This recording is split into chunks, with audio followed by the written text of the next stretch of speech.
talo falava o tala mai Ausetalia.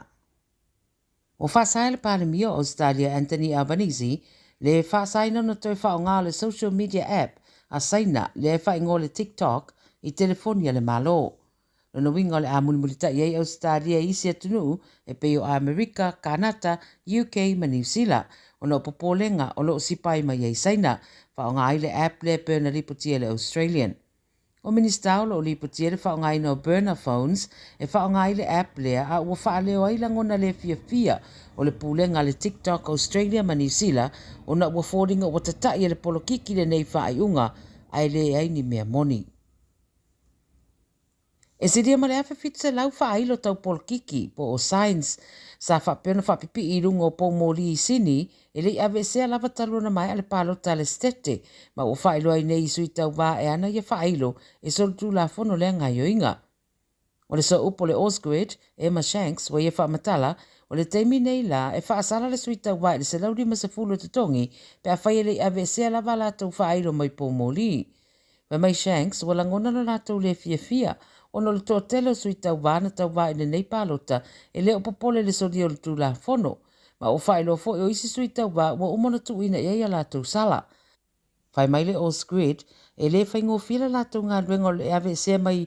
o ia whaalau I loa mai Pomare e mai se o le tise o lo o au fiai. E tele fo isi no fuanga sa tau na ave whaailo e whaapipi ai ia e tatia pia Pomare la tau o lo o sapala ia ia tuele le tise I mauta malawa o ainga.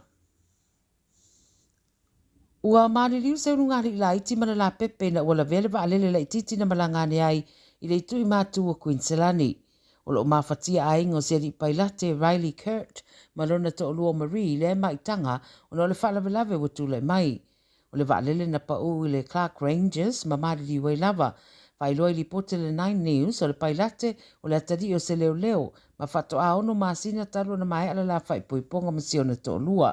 Na whato ai loa le wa alele wala vea le mai ala se furu lima I tūla, ina wailo atu se si helikopta, ma wa whai loa ono o atu I le toru aso, whato ama whai na ave se mai tino maririu mai le no fuanga, o na e whaisi whainga tau le alaanga I atu iai.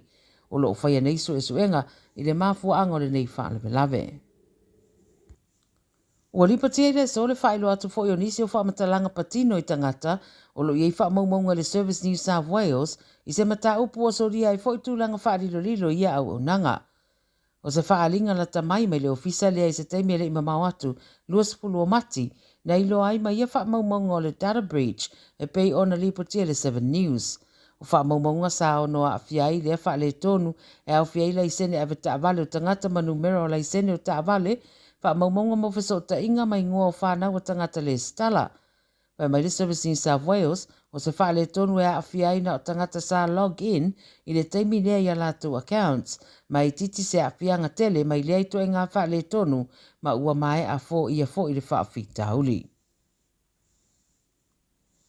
E siria ma le tonu se fulu kilo, whala au whaasaina o whita ua ina mai na maua, o na nā mai tu tonu se loli I whaataitai o le model truck, na mai e seuta mai Thailand I Australia nei.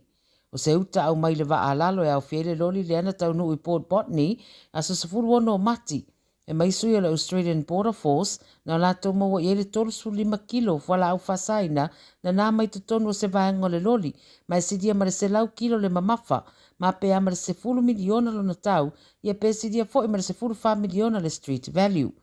Wa ave sea mai lale sa palai le leo, ma toi tu fata si umare aite masa e le loli, ia fori ngai ele itango fia se tasi.